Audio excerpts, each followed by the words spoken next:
Here is an example of Evolve Stone's weather barrier system. To ensure proper installation, please follow all installation guidelines found on the resource page at evolvestone.com.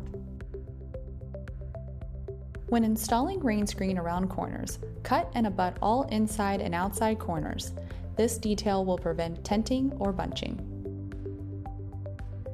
Choose the correct angle when cutting the stones. This installation is a common 90-degree outside corner with two 45-degree cuts to match.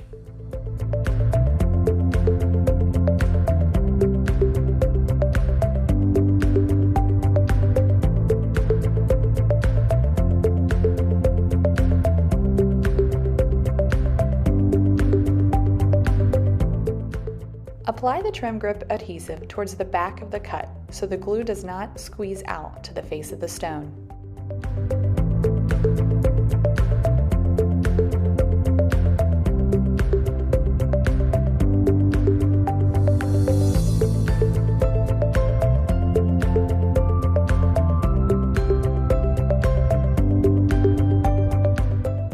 Ensure that you are shooting the nail into the framing and not into the adjacent stone. It is okay to shoot a couple extra nails to ensure the tightness of the corner.